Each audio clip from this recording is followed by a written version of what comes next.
Earlier, I spoke with Dr. Bill Meyer, who has helped hundreds of ostracized women regain their health while also getting their lives back.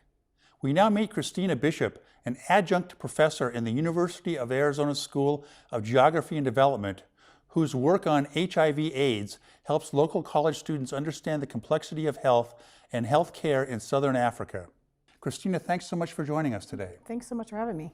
Kristina, how many times have you actually visited South Africa? I've been there 5 times, but the first time was in 1998 when I was there in the Peace Corps, so I was there for 2.5 years that time. And what specifically attracts you to South Africa for your work? Well, it was because I was in the Peace Corps there. So when I joined the Peace Corps, I had no idea anything about South Africa. And then when I decided to go to graduate school, it was just kind of was a natural place to go and continue my research.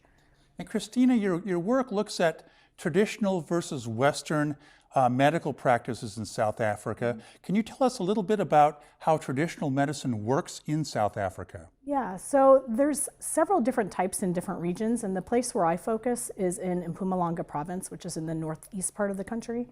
I work with Siswati and Zulu speakers, so those 2 major groups. And the way that it's practiced there is you have a Sangoma and an Inyanga. And the Sangoma is a spiritual healer who gets a call from the ancestors or from the spirits to go and practice this healing technique, which uses calling from the ancestors, prayer, trances, drumming, all sorts of different spiritual ways to kind of figure out what the problem is that the patient is having. And then they usually work with an Inyanga, or sometimes if they're trained on their own, using herbs and other medicinals to treat the patient. So it might be bark or different types of plants that are used, but also animal parts are used, and sometimes over-the-counter medications are actually added to things as well. So they kind of use a combination of the spiritual and the muti, the medicine that they use. And I'm assuming you're talking about the Black South Africans, is that correct? Yeah, so this would be Siswati and Zulu speakers. Okay. And as far as the white or the Afrikaners go, do they also practice traditional medicines, or are they mostly Western medicine practitioners? Mostly Western, but they all have kind of what you would almost consider kitchen folk medicine that a lot of families used as well. So this would be something that came from the Dutch. And so you still find that fairly widely practiced, particularly in rural areas where people use kind of kitchen remedies that would have been passed down from the family. It wouldn't have the same spiritual aspects that it would amongst the Zulu and Siswati, though. And historically, how has the traditional versus Western medicine, I don't want to say conflict, but situation worked out in South Africa?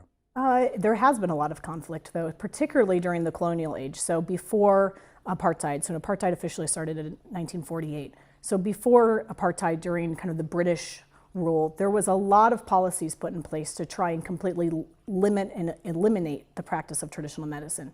So there were a series of policies, laws like the Suppression of Witchcraft Act was one of them, that said that you can't use any sort of spiritual means to heal or to treat that was considered witchcraft. And so that would have been banned.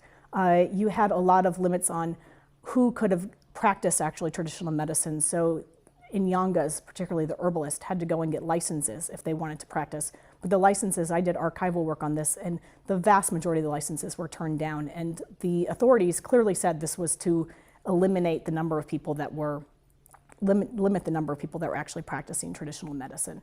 So you have had a lot of limits on it. During the apartheid age, so 48 to 94, in the homelands, in the areas where the Zulu, Siswati, Xhosa, all the different ethnic groups lived, it was practiced, but it was pretty much banned in the urban areas, although obviously people were able to kind of do it on the side without getting caught. And Kristina, what transpired after the end of apartheid in the 1990s? Well, in 94, when apartheid ended officially, when the first election was, the government really didn't focus too much on medical care. Up until 1998 was the first time that a policy statement of any kind on health came out of the government. By that point, you had the beginnings of what's now widely known to be the HIV/AIDS crisis, where you have just a very high percentage of the population that's HIV positive. So the government really wasn't focused on it, and it wasn't until the early 2000s when it became clear how bad this HIV crisis was that the government started to take another look at traditional medicine and the healers as people that could possibly help with the problem. So the government went to the healers and said, listen, you have to be part of the solution as well. And so at that point, a lot of different policies have been put in place in the 2000s, the most recent one being in 2008, which stated that there has to be some sort of regulation and oversight of the healers because of this new crisis. So the HIV/AIDS epidemic was beneficial to traditional healing then? It actually was. I mean, this is something that I think a lot of healers might argue with, but in terms of the number of patients, it definitely was. I mean, almost every healer that I interviewed when I did my research there had seen numerous people that Western medicine had deemed to be HIV positive. A lot of the healers didn't necessarily believe it because there is a difference in the belief of what causes the disease amongst the traditional healers and the Western medicine. Not all of them, but a lot of the traditional healers have a harder time kind of believing the Western etiology of the disease. But yeah, they did definitely have seen an increase in the number of patients because of it.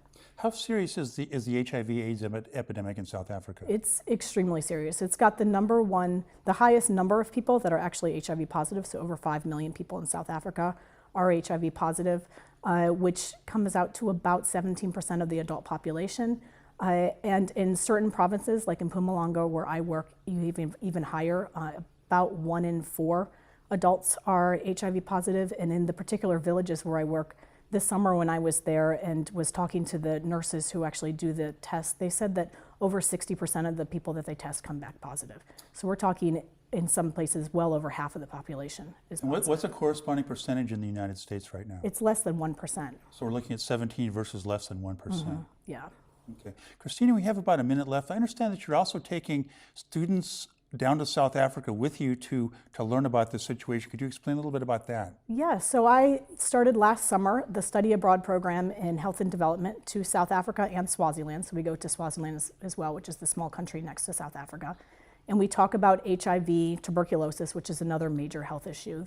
Meet with doctors, nurses, visit clinics and hospitals. I had 6 students go this last summer, and we're doing it again this summer. I'm hoping to get more this summer, and it was a really wonderful experience for me and for the students, and I'm hoping to make this an annual trip. And are those all U of A students? Yes, this time they were. It would be open to anybody if they wanted to use transfer credits, but at this time it was all U of A. Great. Well, Kristina, I want to thank you very much for joining us today. Thanks so much for having me.